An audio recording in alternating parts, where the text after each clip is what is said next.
Olá pessoal, programa AgroShow, estamos aqui visitando mais uma propriedade, mais um programa, então fique conosco e acompanhe a entrevista aí. Vamos lá conhecer a propriedade? Vamos comigo!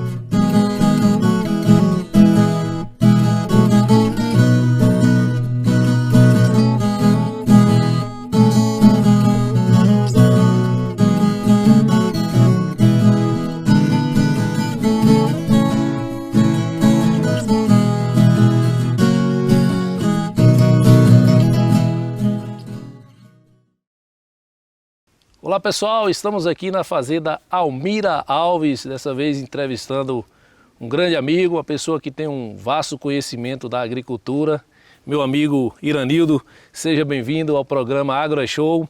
Prazer imenso estar recebendo você, você tem um conhecimento muito grande aí na agricultura, mamona, especialista, cebola, está agora iniciando no plantio de manga. Quem que é Iranildo Alves? Se apresente para o nosso público. Muito boa tarde, o Baldo Filho, mais conhecido por Dinho, nosso amigo. Sempre gosto de chamar você de mestre pelo seu conhecimento, vasto Obrigado. Conhecimento. Há tempo que a gente já dialoga, né? E o seu vasto conhecimento. Seja bem-vindo aqui à Fazenda Almira Alves, tanto você como o cinegrafista ali, Daniel. Quem é Iranildo Alves? Iranildo Alves é um nordestino, né? Um nordestino viajante. Todo nordestino diz que é viajante, né? Saiu de algum lugar, né? Saiu de algum lugar, diz que até na Lua tem um pernambucano, um cearense, um nordestino, até na Lua, né? Então, Iranildo Alves é de um pequeno povoado no sertão paraibano, nasceu num município chamado Lagoa, região de Pombal, né, no sertão paraibano. E como lá é um estado muito pequeno e a população muito grande, dificilmente não tinha terra para todo mundo, né? Então é por isso que houve uma migração desses estados mais pequenos como Pernambuco, Paraíba e Ceará para a Bahia, porque a Bahia é um continente, né? O estado da Bahia é um continente. Então por ter uma área maior de terra, esse pessoal migraram desses estados mais pequenos em procura de uma área de terra para trabalhar.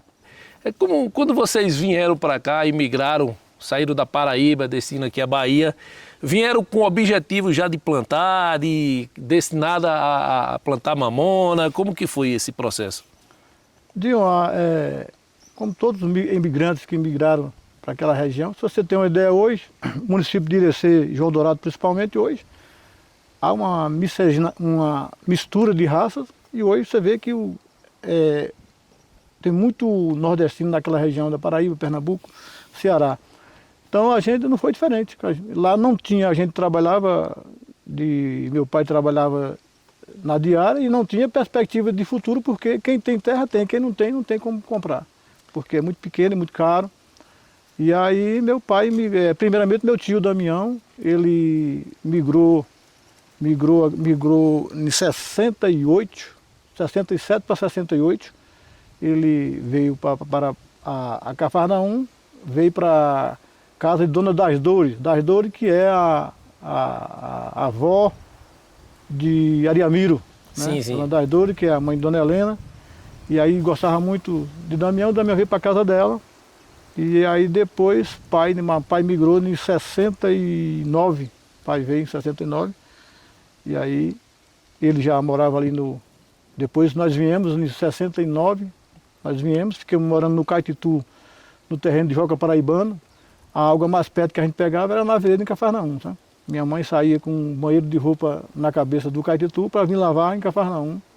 Então, minha mãe sempre foi uma heroína e é a minha fonte de inspiração por isso. Quando meu pai chegou, naquela época a mamona ainda não estava em expansão na região. A lavoura era fumo. Sim. Ah, era o fumo. Era o fumo, e aí, para ter uma ideia, ali onde hoje é a feira, Sim. ali o centro de abastecimento ali era a primeira malhada de fumo de meu pai, foi ali era um terreno de Otônio Parafuso. Sim. E ele plantou na meia, mas Otônio Parafuso, ali mais ou menos onde é o centro de abastecimento de Cafarnaum. Foi a primeira roça do meu pai, foi uma malhada de fumo ali, que ele plantava na meia com o seu Antônio Parafuso, que é irmão de José Saturnino de Santana, né? E aí depois ele passou a trabalhar no Sisal, né? Que aí depois nós voltamos para Paraíba, porque Naquele tempo tinha uma questão da varíola, que era uma coceira que dava, e nós pegamos tudo, e nós voltamos para Paraíba e ele ficou aqui. Aí ele já foi para o Alecrim, ali para o terreno de Joca Paraibano, de seu Alberto Vitor. Alberto Vitor, ele tinha uma loja ali, onde hoje mais ou menos ali é de João Zito, ali era uma loja dele ali, sabe? Uma loja de tecido. Depois ele mudou para Miguel Calmon e deixou essa fazenda que é no Alecrim, que onde hoje é de Edmundo, né? Que era de Edmundo, que hoje é de Charles. Então ali nós ficávamos ali, meu pai era o gerente dele, e tinha os 3 motores de Cinzal, meu pai tomava conta e foi buscar a gente em 1973. Aí nós retornamos em 1973 para o Alecrim, e lá foi onde tudo começou. Pouco tempo meu pai comprou esses motores na mão de Alberto Vitor, quando chegou nós começamos a ajudar ele na roça, e aí começou a progredir, né? Aí foi uma progressão. Nessa época aí você tinha fase de quantos anos, assim, mais ou menos? Eu, quando cheguei da Paraíba, eu comecei a trabalhar, justamente porque eu comecei a trabalhar, foi quando eu tinha 6 anos e 6 meses, foi quando eu comecei a trabalhar, né? Que era... Começava cedo, né? Cedo. Hoje em dia tá complicado, o cara com 18 anos não pode trabalhar. A gente dormia em rede, quando era cedinho o pai levantava, e aí como era Delblano mais Valci, que eram os meus irmãos mais velhos, que para você cortar o sisal você tinha que subir, muitas vezes você tinha que subir para cima da planta para cortar lá em cima, nós era pequeno não podia.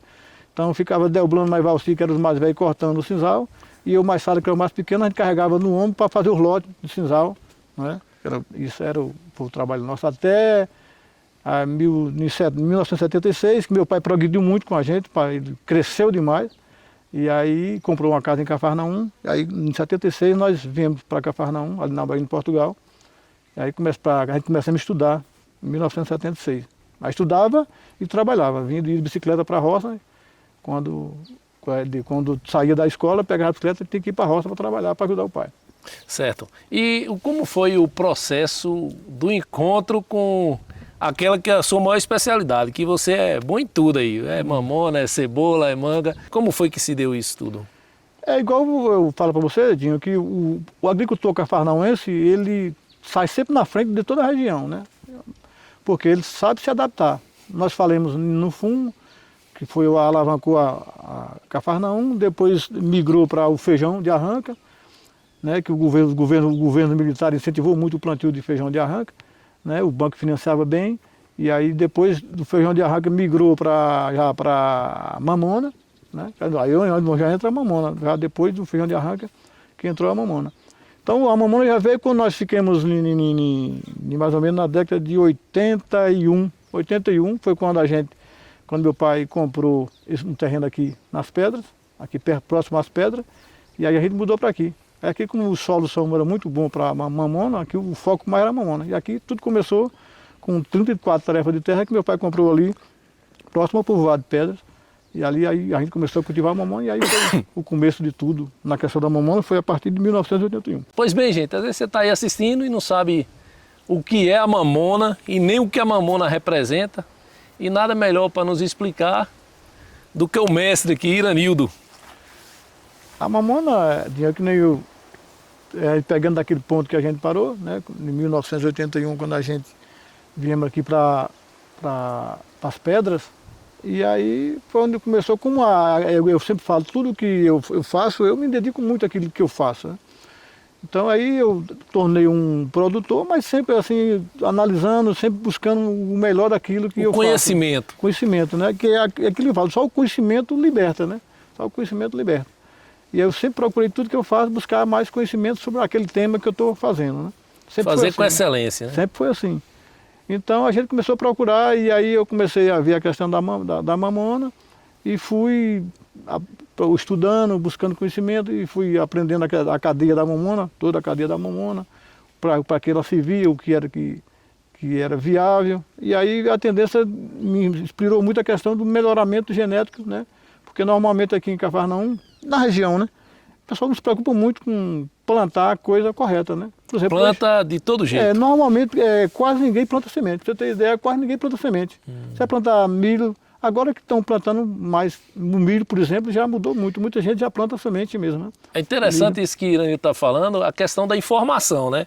Porque hoje a nossa agricultura, ela cresceu muito. se desenvolveu bastante, já tem engenheiros agrônomos e provavelmente nesse tempo não tinha esse acompanhamento, né? Você partiu da curiosidade de querer se destacar e ser um bom produtor.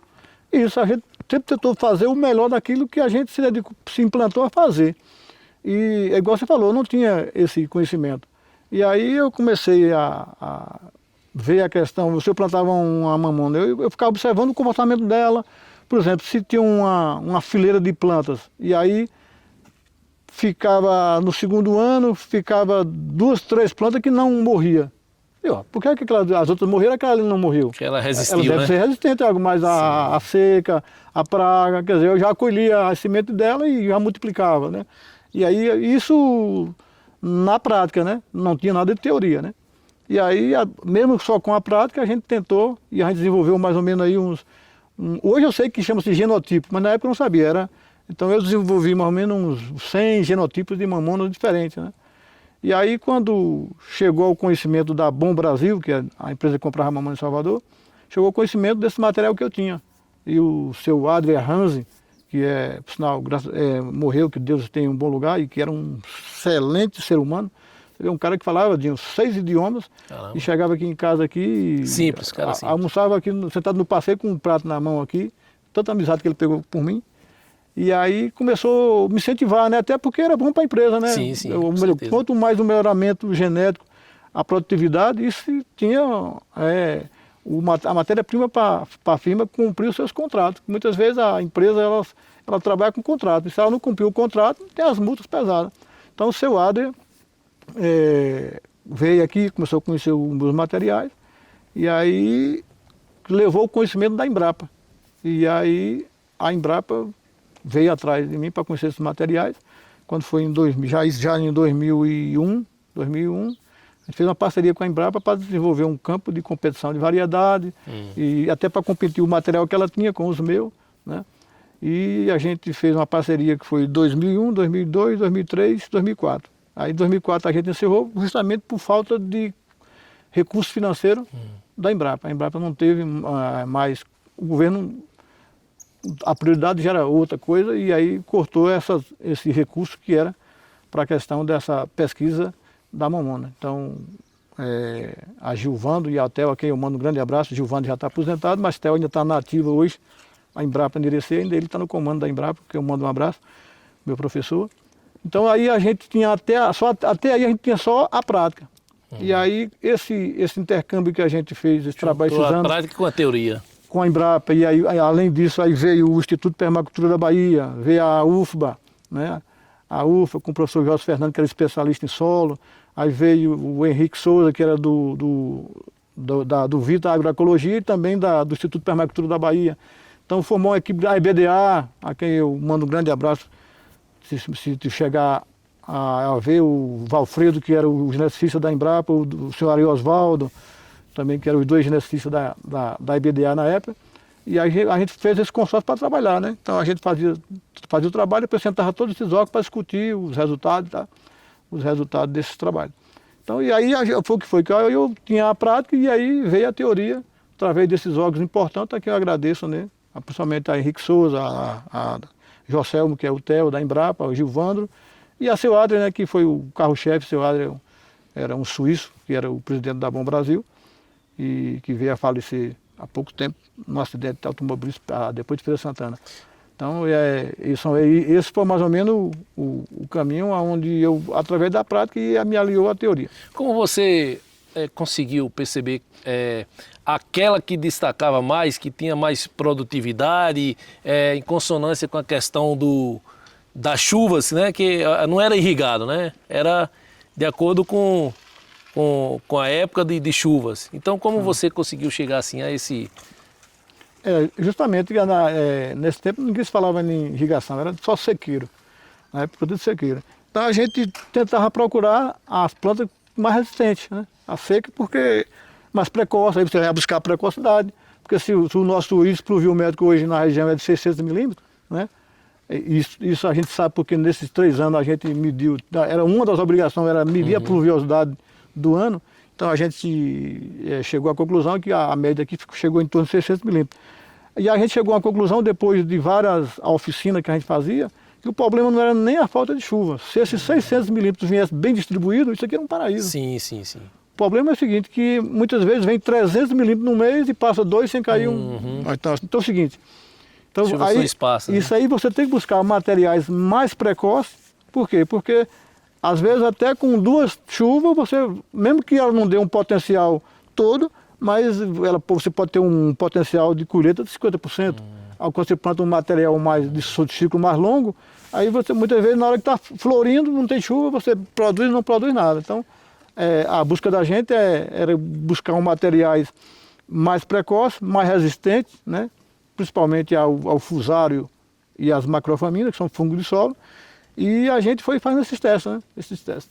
Por exemplo, a IAC 80, que é um dos materiais mais plantados hoje no Brasil, que foi o Savi Filho do Instituto Agronômico de Campinas que desenvolveu. Tive o prazer de conhecer ele em Salvador no 3º Congresso de Mamona, e tanto eu conversei comigo, ele dizia que aprendi comigo e eu aprendi muito mais com ele, né? O Savi Filho também já morreu, dedicou sua vida só para estudar a mamona.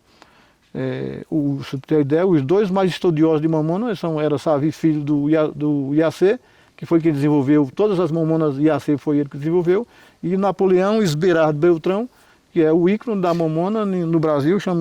Hoje, se procurar a maior obra sobre mamona, é do Dr. Napoleão, que também já morreu há pouco tempo também, a quem eu senti muito com a morte do Dr. Napoleão, porque aprendi muito com ele. E a gente conversava, né, no Congresso de Mamona lá em Salvador, e justamente ele via essas questões. Ele não sabia que a IAC 80, ele desenvolveu a IAC 80 e não sabia que a IAC 80 era resistente a fusário. Quer dizer, e aí fusário é uma doença. É uma doença, um fungo de solo, que ataca na raiz, sabe? Ataca também cebola, é um fungo de solo. Quer dizer, aí como eu tinha, ela forma primeiro em manchas e vai se expandindo por sua área, né?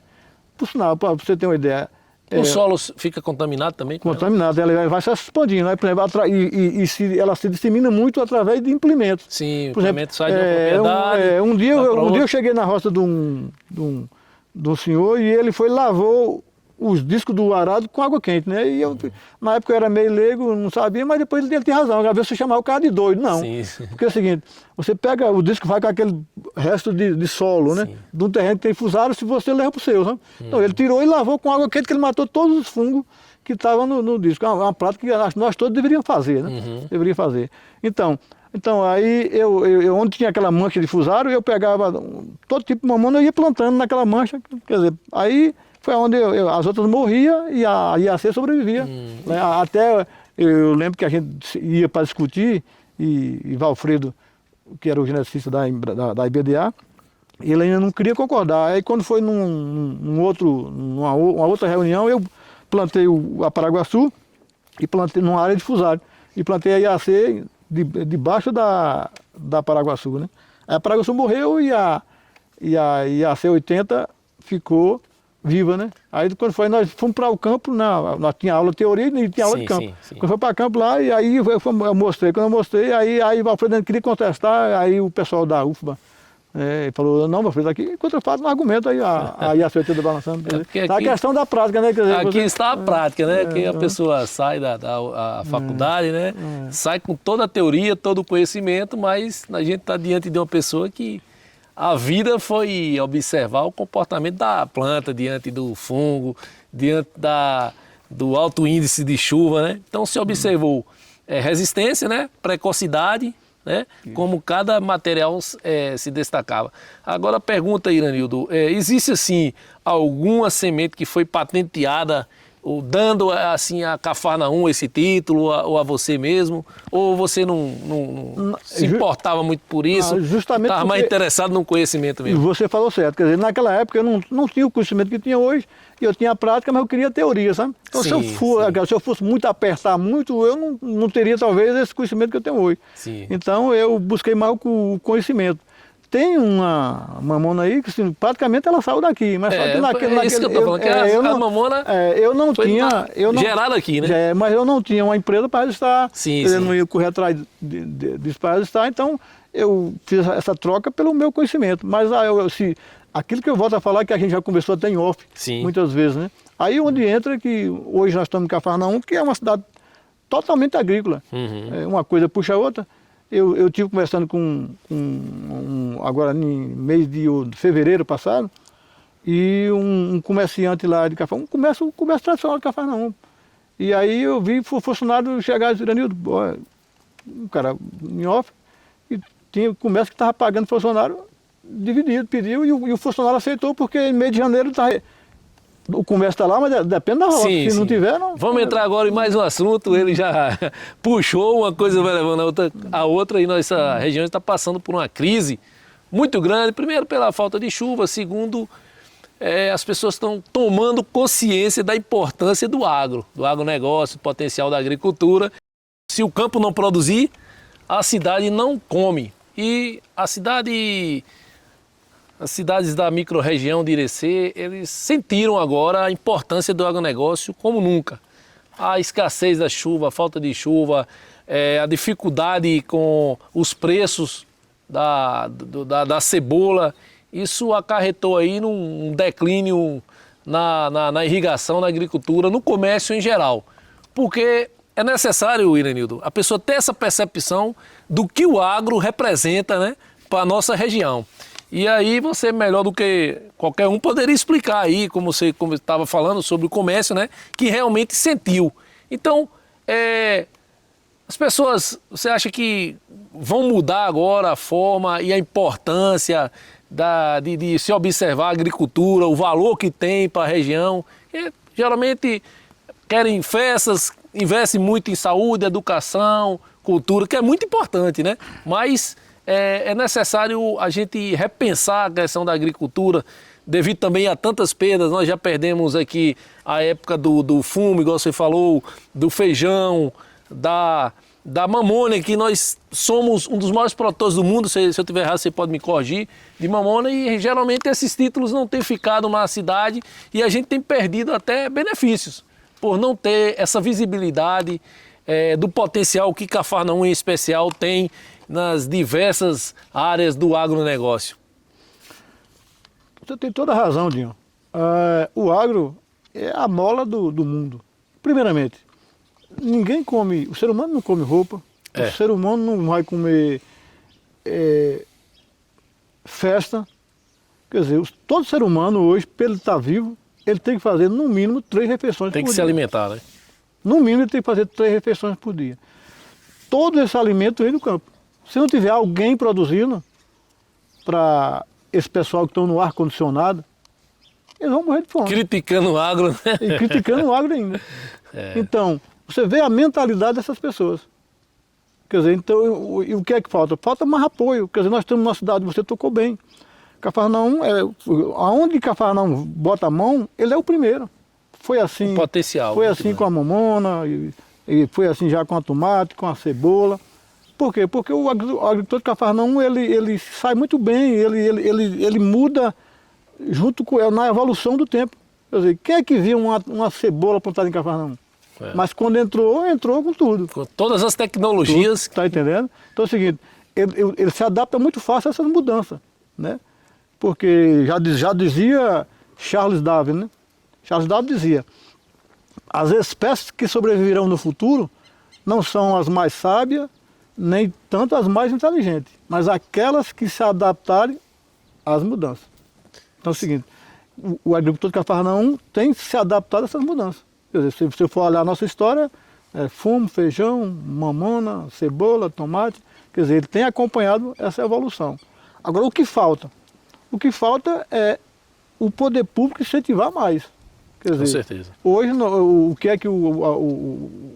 hoje nós não temos uma Secretaria de Agricultura e nós nunca tivemos. Foi uma questão... Atuante, né? Atuante, quer dizer, um município totalmente agrícola, dependendo exclusivamente da agricultura. Nós dependemos exclusivamente da agricultura e da pecuária, né? Cafarnaum tem uma pecuária muito forte, né? Forte.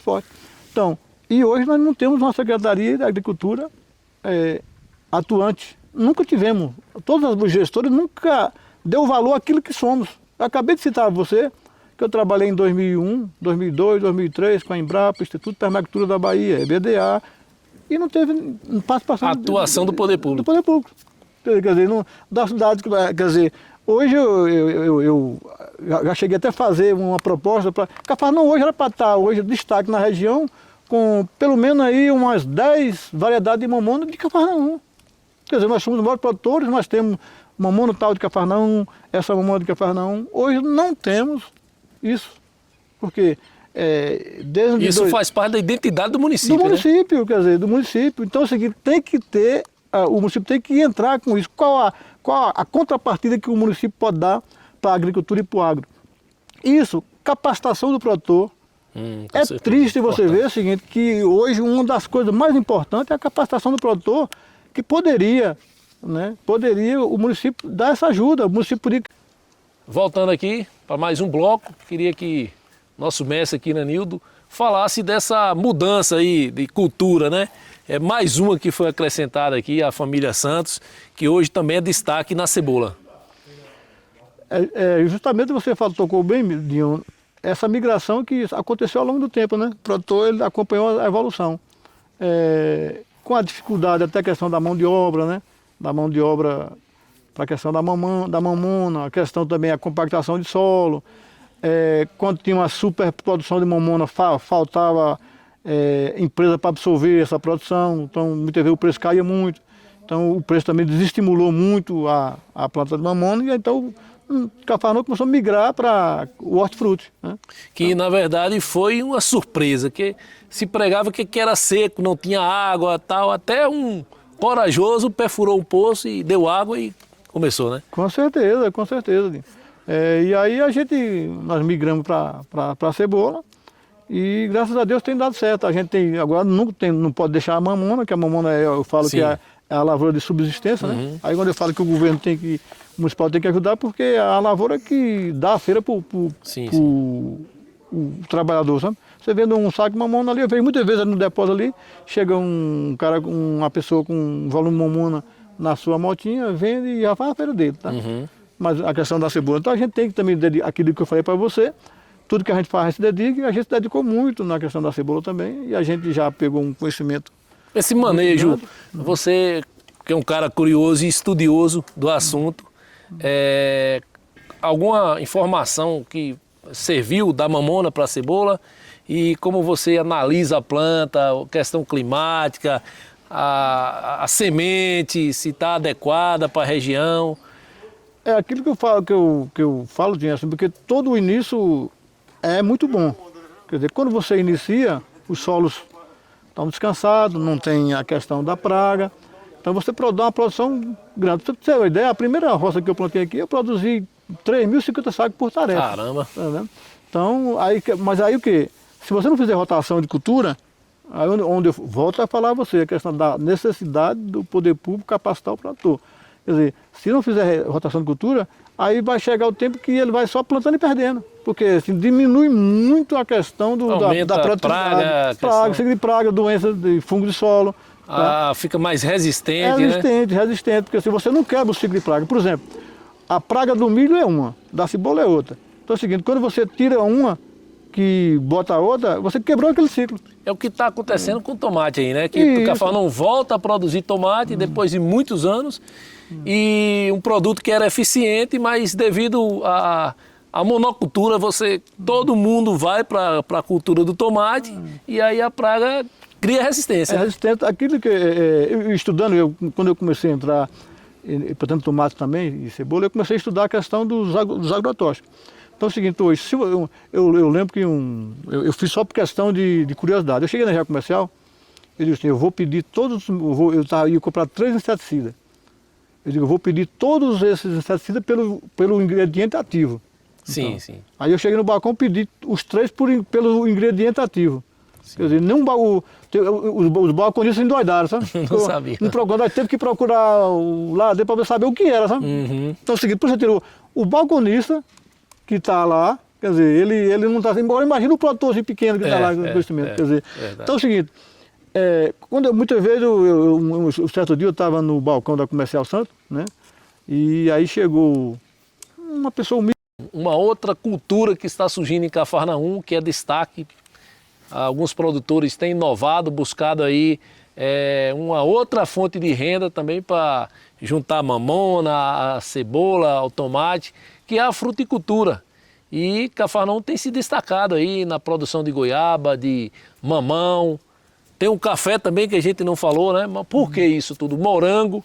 Porque às vezes a pessoa imagina que Cafarnaum não tem um clima ideal, mas tem um solo riquíssimo e tem um produtor extremamente capacitado que já vem de anos passando a informação, as diferentes culturas que trabalhou, e a fruticultura tem crescido, né, Iranildo, em nosso território aqui. Você está, não sei como que está, tem plantio de manga, está em fase de testes.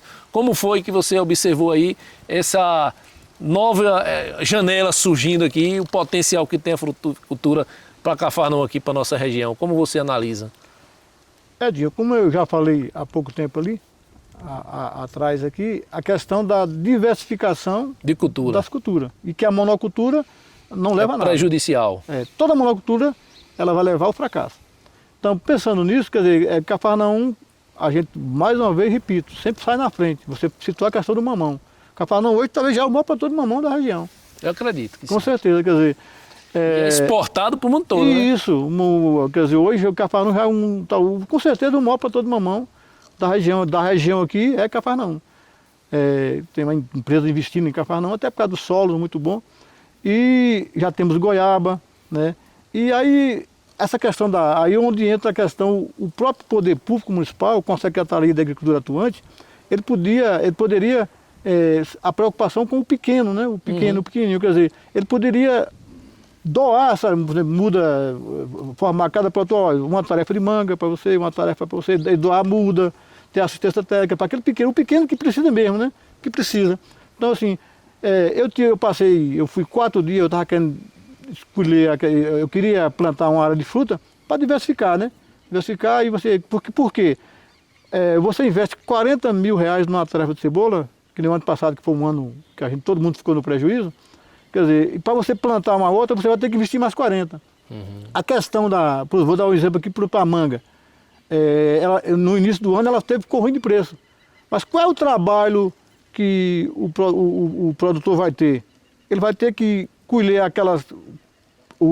as frutas que caem. Os frutos que já estão no chão, porque se deixar, depois tem a mosca da fruta, né? E tem muitos lá que produtor que já tem as ovelhas. Que aí ele solta a ovelha come. E aí já tem que ter a ovelha para isso, né? Já é mais uma fonte de renda, né? Quando eu estava na dúvida entre laranja, pinha e manga, né? Aí eu fui estudar as 3 frutas, né?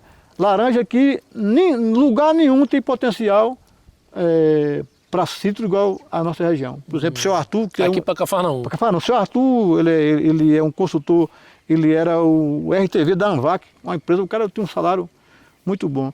E ele é consultor de citros. Então ele até deixou o emprego da Anvac e hoje ele presta consultoria só para citros em São Paulo. Ele esteve aqui e ele ficou abismado. Ele disse: não tem São Paulo, região nenhuma para ter o clima, o solo, a altitude para citro igual aqui. Quer dizer, vocês estão perdendo um potencial imenso. E aí a pinha. Aí eu fui a Presidente Dutra para me estudar a questão da pinha. A questão da pinha tem uma dificuldade na questão da polinização. Você tem que polinizar mais ou menos igual ao maracujá. Sim. Aí eu fui para manga, passei 4 dias em Juazeiro, Petrolina, já para estudar a questão da pinha. E lá eu vi, quer dizer, o pessoal hoje tem uma resistência, aquilo que eu falei para você, né? A questão cultural. Espera um começar. Por exemplo, cebola, né? Quer dizer, tem que ter o pioneiro. É o efeito manada. Tem que ter o pioneiro, né? Então é o seguinte, lá onde você entrar, todo o quintal é uma tarefa de manga. Igual nós confiamos na mamona, eles só confiam em manga. Tá vendo? Então, o que é que isso... É o carro-chefe. É uma planta perene. Quer dizer, você não precisa replantar. Quer dizer, então você não pode plantar cebola, você pode plantar mamona, mas pode ter sua área de manga, de pinha, de mamão. Quer dizer, você ter... E aí, quando vamos supor, o poder público municipal, com a Secretaria da Agricultura atuante, que eles fossem doando essas plantas para cada produtor pequeno. Capacitando também o produtor, né? Meia tarefa. Levando a informação. Aí eles faziam a cadeia produtiva de frutas. Sim. E aí poderia o quê? Vir uma indústria de polpa, suco. Que aí vinha o emprego, quer dizer, podia amanhã comprar uma cooperativa, Tá entendendo? Então aí é onde entra a mão amiga do poder público. Tá entendendo? Então aí foi que eu vi, aí eu plantei. Eu tenho aqui 1 hectare. Qual que é de a manga. manga, a variedade, Irani, que você tem? As mangas mais comercial hoje para a região é a Palme, a Tom e a Kate, né? Agora a Palme, ela é uma planta, a mais comercial é a Palme, até por a questão de transporte, né? É uma manga que ela tem mais resistência de prateleira. Então é uma manga, eu preferi pela Palme porque é uma planta mais, na hora da colheita, é uma planta mais resistente para transporte, tá entendendo? E é uma planta que ela é muito saborosa, ela é uma polpa, ela praticamente ela não tem fibra, ela é muito suculenta. Qual o período assim para desde a muda que é plantada até começar a produzir? Quanto tempo leva? Ela produz, como a planta ela é enxertia, né? Ela produz no mesmo ano, mas você não pode porque você deixar produzir, você vai travar o crescimento vegetativo dela. Sim. Então você vai ter aqui, a minha mesmo aqui, você vai ter que, quando ela florindo, você tirando as flores, sabe? Para você não deixar ela, para ela jogar toda a energia para a vegetação. Entendi. Para a vegetação fazer a fotossíntese das folhas, né? E aí ela vai com 3 anos, você vai tirando as flores, você não pode deixar ela produzir antes de 3 anos, porque você vai, esses 3 anos você vai se preocupação de informar a formação de copa. Sim. A formação de copa. A estrutura da planta. Principalmente a palma, que a palma é uma manga difícil de você formar a copa dela, sabe? As outras mangas é fácil de você formar. A palma, ela exige muita capacitação para você formar a copa dela. Então, aí, esses 3 anos é para você formar a estrutura da planta. Sim, sim. E depois que ela tiver com 3 anos, aí começa a produção. Aí a questão de produção, você poda. E qual a vantagem? Você pode produzir o que você quer. Por exemplo, aqui você pega, você faz a indução.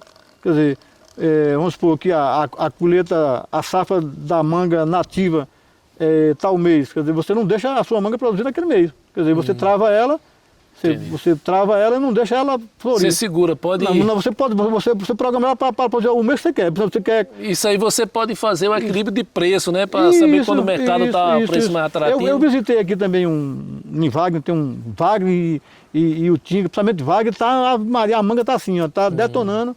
Tem um cara lá, e foi até candidato a prefeito lá, ganhou todo dinheiro com manga que foi candidato a prefeito em Wagner. Ficou doido. Foi.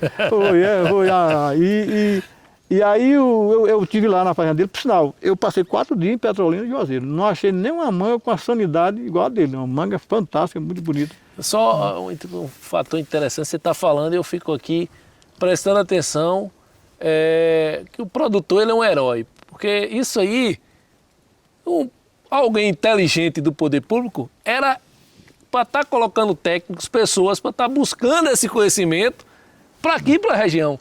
Aí o cara, ele sai de Cafarnaum, vai até outra cidade produtora para adquirir o conhecimento para tentar implantar aqui. Isso seria a responsabilidade do poder público, né?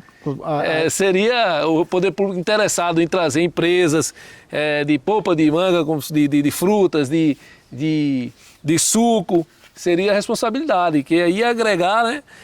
Gerar emprego, agregar valor ainda mais à cidade. Mas parabenizar a Iranildo por ter feito essa contribuição tão importante, porque eu acredito que vão surgir novos produtores de manga aqui e de frutas na cidade, como tem crescido bastante.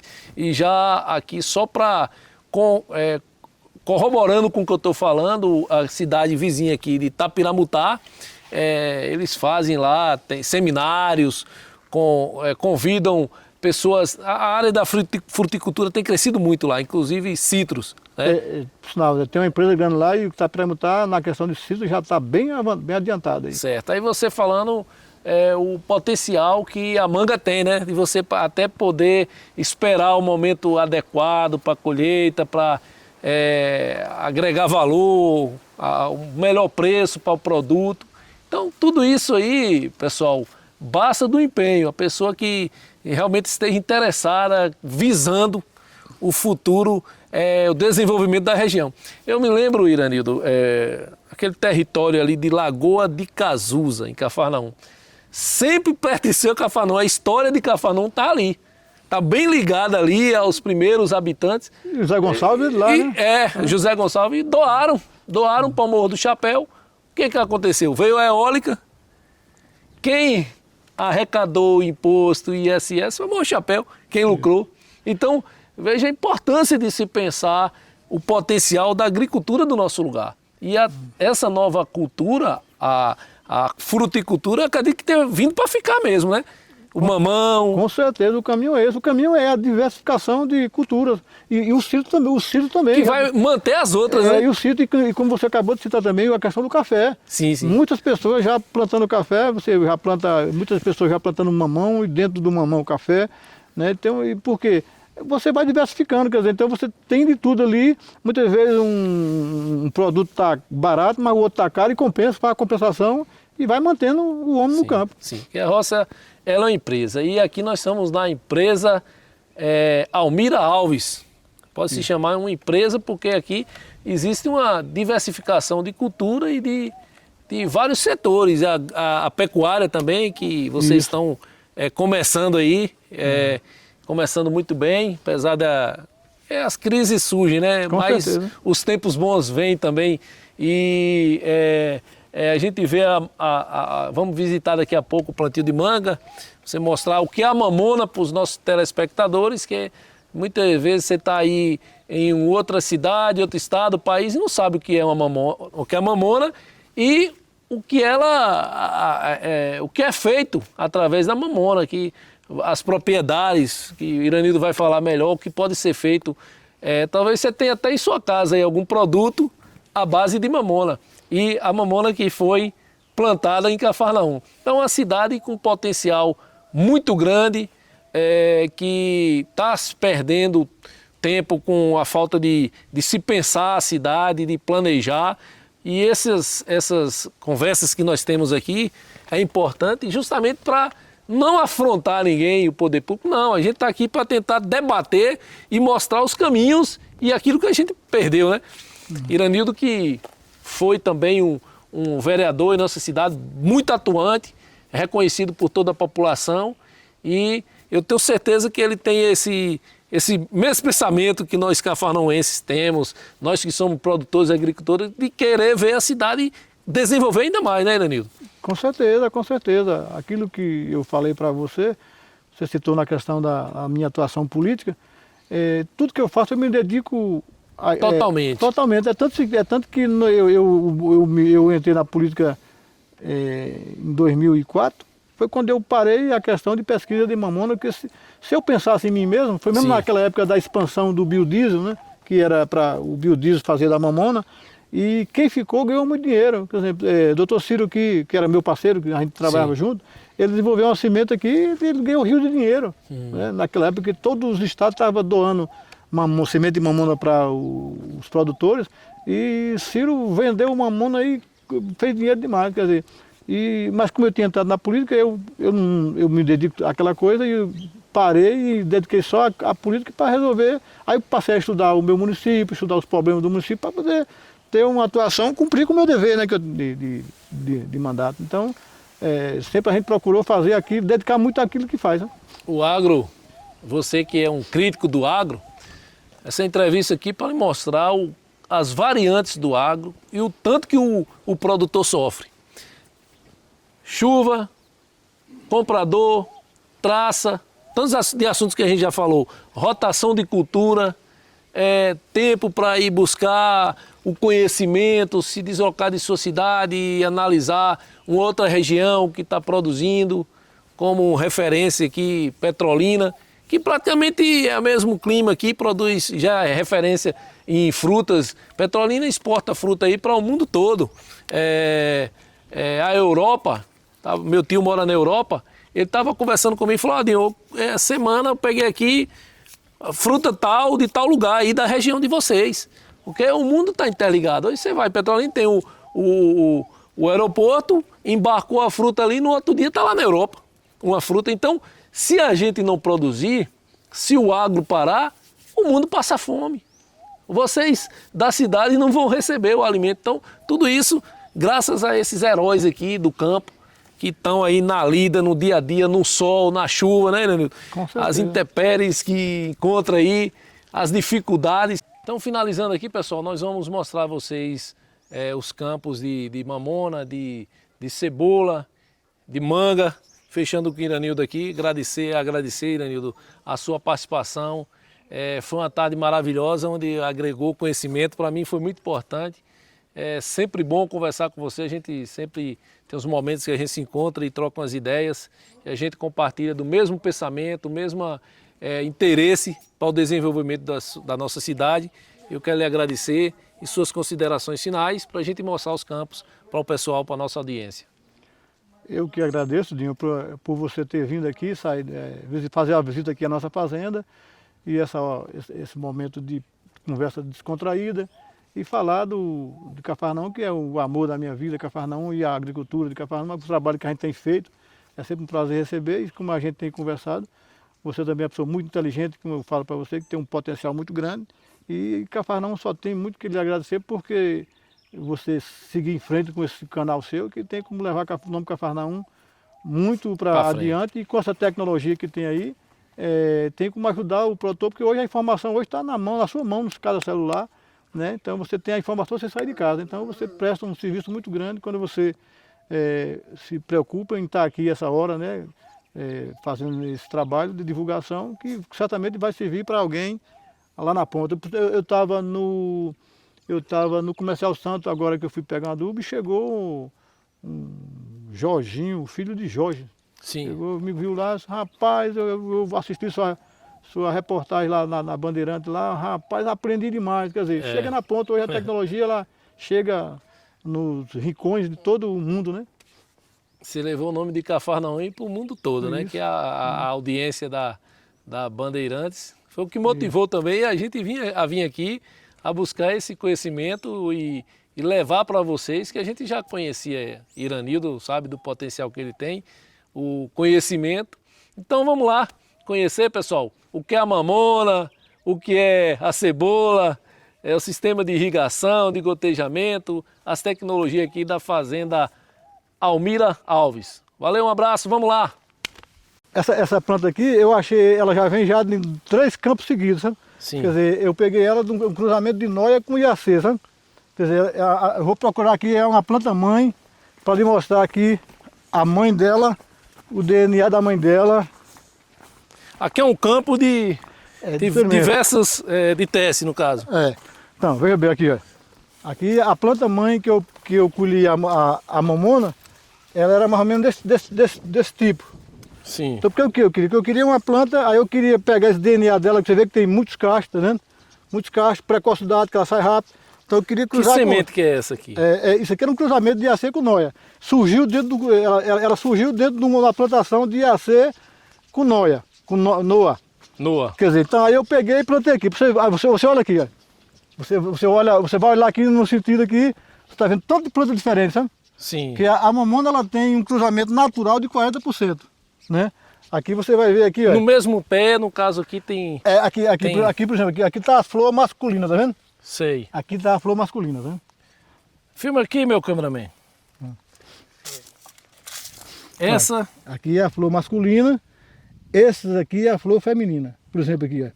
Aqui são os pólenes, esses pólenes aqui, ele consegue fecundar uma planta, polinizar uma planta a 1 quilômetro de distância. Caramba! Por exemplo aqui, esse pólen aqui é um pólen masculino, vamos supor aqui, ó, vou dar aqui um exemplo, me acompanha aqui, Daniel. Então ela seria hermafrodita, tem os dois sexos. Isso, 2 sexos. Mas ver que tá.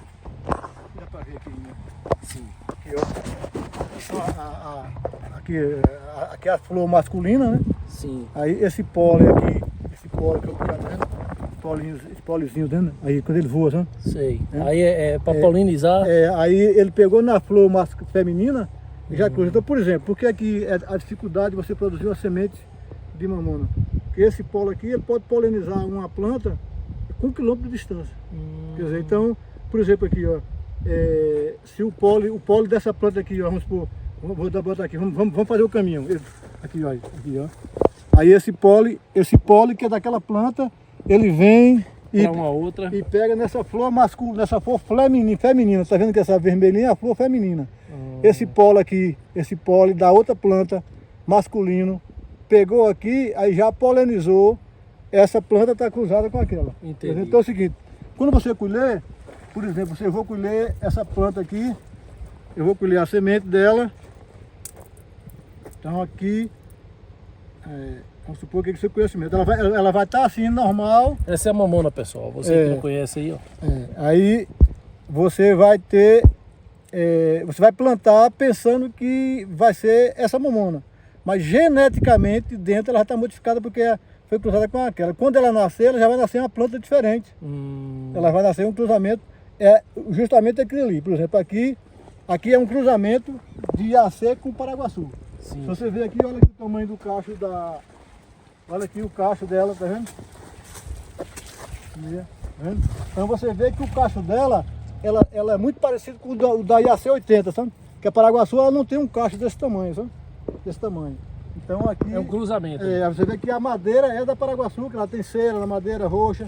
Então, o que foi que eu consegui? A Iacê, ela xoxa muito, né? Ela xoxa muito. E não dá esse tanto de cacho e ela não tem a resistência. Então, no que eu peguei o DNA da Paraguaçu e uniu com a Iacê, pegou o importante da Iacê, que é o tamanho do cacho, porque com cacho maior você tem economia de produtividade, que o trabalhador ele vai dar mais produção porque ele vai colher mais, porque o cacho é maior. Quando ele colhe um cacho desse tamanho aí, ele teria que colher 4, 5 desse tamanho aqui, tá entendendo?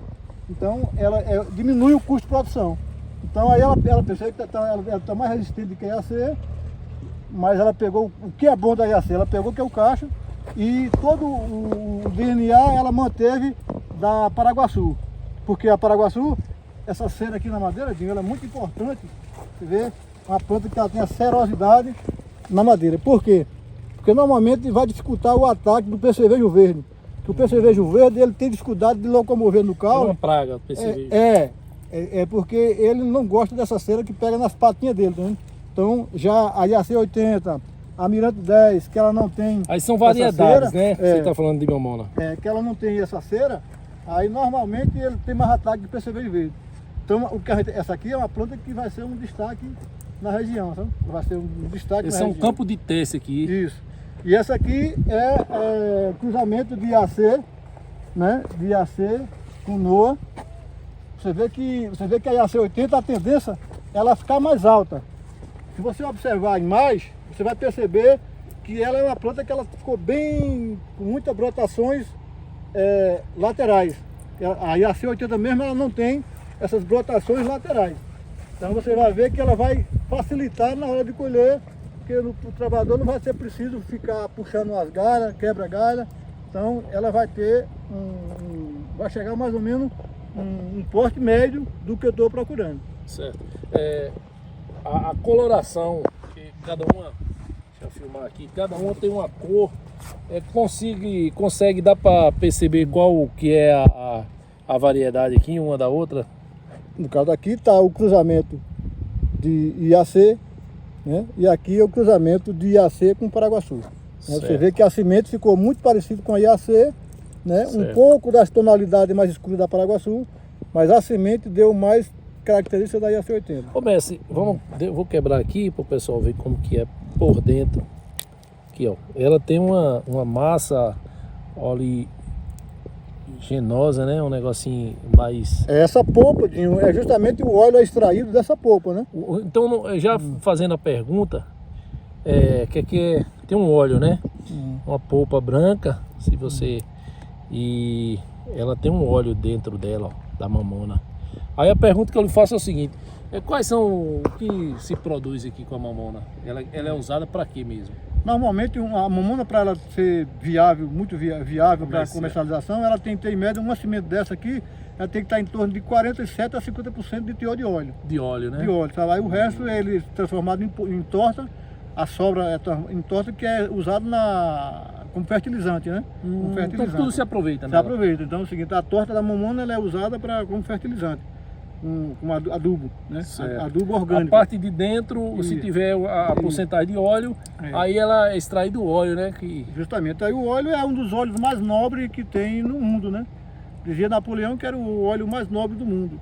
Por quê? Porque ele é usado em vários setores, na questão de lubrificantes, né? Como lubrificante, graxas de lubrificar rolamento, na área de cosmético, de shampoo, creme, também, né? Shampoo também, creme. E tem o fator mais interessante, né? É extraído do óleo da mamona o ácido risinoleico, que é um produto mais nobre do óleo da mamona, é esse ácido risinoleico, que é o qual que é adicionado no querosene do avião, da gasolina do avião, que justamente é ele que não deixa a gasolina do avião congelar quando está em alta altitude. Então se não fosse ele adicionado, o querosene congelava e o avião caía. Então no que adiciona ele, é ele que não deixa, quando passa acima das nuvens, né, temperaturas baixíssimas, né? Então aí ele não deixa a gasolina do avião congelar, do ácido risinoleico. No caso tem uma utilidade muito grande, né? Isso. Você vê que o tanto de avião que está no céu aí uma hora dessa, né? E para você ter uma ideia também, é usado, é um dos componentes da bomba atômica. É um dos componentes da bomba atômica, tem o óleo da mamona, o óleo de resina. Caramba, quem jamais imaginaria que a mamona fosse usada aí como combustível de avião, para shampoo, para creme, para lubrificantes, componente de bomba atômica. É interessante. É por isso que às vezes as pessoas perguntavam, carretas e mais carretas saem de Cafarnaum, né? E isso faz o que com a mamona? Justamente é isso. Hoje nós temos a Azevedo, né? Óleos em São Paulo, né?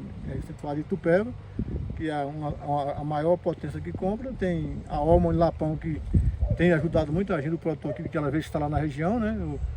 Aqui eu mando um abraço para a Jean, que é o diretor, o dono lá, Marcos Salles, que é dono lá. E tem ajudado muito a região quando ele investiu na região. É um dos caras que investiu aqui na região e trouxe a Alma aqui para a região, que tem alavancado e tem crescido, graças a Deus tem crescido muito. A Alma e tem a Biolio em Feira de Santana, também todas elas com potencial muito grande de exportação. No caso, a gente está aqui, não uma área muito grande, mas deixando bem claro que o nosso município é um dos maiores produtores do mundo de mamona, né? Nossa, com certeza. A Bahia hoje em primeiro lugar no Brasil. E nós já fomos no primeiro lugar há muito tempo, mas aí perdemos essa posição para a Índia. Hoje nós somos o terceiro, porque caímos de primeiro para terceiro, porque ficou a Índia em primeiro, a China em segundo e o Brasil está em terceiro. E praticamente essa produção todinha é aqui na Bahia. Quando eu falo que é um campo pequeno, que aqui é um campo de teste. Aqui ele está desenvolvendo um laboratório, desenvolvendo aí, a gente viu as diversas variedades. Aqui cada fileira dessa é um genotipo de mamona, que aí aqui você escolhe as melhores plantas, você tira para outro campo para ir multiplicando e melhorando e apurando, tirando os cruzamentos até chegar o final, que é 7 anos de pesquisa para poder você ter uma semente apurada. É o que a gente falava na entrevista sobre os critérios precocidade, resistência. Isso é devido a esse trabalho, a esse estudo que Iranildo faz aqui há anos. E outra coisa interessante que não sabia é a questão dos dois sexos na mesma planta, né? O masculino e o feminino. Ela consegue. Ela mesmo faz a autopolinização. A autopolinização. Agora no campo de manga, é uma inovação aqui em Cafarnaum. Acredito que Iranildo é o primeiro produtor de manga aqui no município. E ele vai nos explicar qual é a variedade, quanto tempo falta aqui para essa manga começar a produzir, se já foi feito poda. E essa área aqui eu não entendo muito bem não. Meu amiguinho, aqui nós estamos vendo aqui uma planta, ela está com 1 ano e 6 meses. Foi feita aqui uma poda, porque agora você não pode deixar produzir, são 3 anos para poder produzir. Esses 3 anos você tem que fazer as podas de formação da planta, né? Tem que fazer a estrutura da planta. Então aqui nós estamos vendo aqui uma planta que ela foi feita, aqui a poda, aqui ela saiu, costa aqui, Daniel, para você ver. Quer dizer, quando ela sai, aí aqui você faz a poda aqui, sai 3 ramos laterais, você deixa 3 ramos laterais. Aí cada 3 aqui quando sai... mais 3. Aqui mais 3, você não pode deixar mais 3. Aqui, mais cima, mais 3. Tá vendo? Mais cima aqui está 1, 2, 3, aí aqui mais 3, e aqui ela vai só multiplicando, sabe? Até que chegar a uma altura, aí você não pode deixar ela... Aqui você vai deixando encorpando, aqui. Ela vai encorpando. Vai se encorpando e vai rodando. Se você deixar, ela vai ter tendência a subir para cima, sabe? Aqui eles vai entrar no ponto e fazer a poda, tá? Vai ficar passando e fazer a poda. Queria dar uma manga mais comercial que tem, mais fácil para transportar. Um pouquinho junto, Ju. Um pouquinho junto.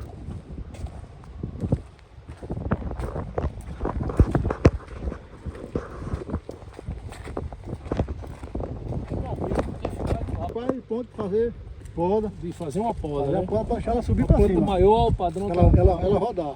Entendi. A Aqui questão você- não é você- tamanho, Não, é... E aqui, olha, aqui por exemplo, eu esqueci de tirar a flor. Já produziu. A manga feita com enxertia, sabe? Mas o correto é não deixar, sabe? Aqui já está passando para fazer a Sei. poda. Esses galhos que descem para baixo, você já poda. Porque essa energia que a planta está jogando para aqui, quando você podou aqui, ela já vai jogar para esses galhos de cima, né? Ela não está ainda na fase de produzir, Produção, né? é. De produção. Então, deve-se evitar... Evitar tirar as flores para não produzir. Porque senão ela vai travar o crescimento da planta. Aí tiram essas flores aqui. Você quando essa aqui, você tirou aqui, tirou, entendeu? A poda então é tirar as folhas. Tirar as flores e os galhos também, quando você, aquilo que eu Para falei, formar né? em três. Três, Aqui, ó, pessoal, deixando pra três não- em três galhos. Que a planta ela não está no tempo certo de produzir, embora ela produza, e a prova está ali, ó, o fruto.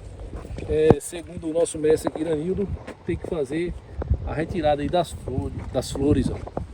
Interessante. Cada cultura com suas técnicas, Com né? suas tecnologias, né? Muito bem. E aí no que você tirando não deixando ela florir, a energia que ela tem que gastar para produzir, ela vai para a vegetação. Vai fazer a parte de vegetação para formar a copa. Os 3 anos você tem que preocupar em formar a estrutura da planta. Pra Vamos poder finalizar agora na cebola. Cebola agora a gente tem. Bora lá. Pois bem, pessoal, nós estamos aqui na área de cebola. Iranildo, ele plantou aqui a variedade Fernanda da Topseed, que é uma variedade resistente à chuva, né, Iranildo? produzir. Isso, a gente pensava que ia ter chuva, né? Fez a programação visando muita chuva, mas não teve. Porém, ele foi muito inteligente, tirando aqui o meio aqui, né? Uma fileira do meio. Por quê? Porque segundo ele o que vai acontecer? Vento, Ventilação maior, menor competitividade por nutrientes, no caso de adubação. espaço, Espaço, quando você bota mais uma carreira aí, quanto mais adensar, mais ela cai dentro do tempo. Sabe? E ela caindo dentro do tempo fica difícil para fazer bulbificação. Certo. Aqui, pessoal, vocês que nunca viram pé de cebola, que é o seguinte, o produtor ele trabalha para fazer folha, não é mesmo? No início. No início. Porque a folha é onde vai estar a vitamina para fazer a cebola crescer, para fazer o bulbo crescer, a cabeça da cebola aqui, ó. Então, é uma área de quantas tarefas aqui? Aqui é 4 tarefas. 4 tarefas, você deixou todo o espaçamento para o trator, né? Aqui ela fica uma área, ela dá a impressão de uma área bem maior, porque tem o espaço do trator. Por que eu deixo o espaço? Porque é até para proteção para o tratorista. Sabe? Eu me preocupo também muito com o tratorista, porque quando você joga veneno embaixo, o veneno sobe para cima e vai tudo para cima do tratorista. Entendi. Aqui o veneno só cai tudo de lado e o veneno praticamente não chega onde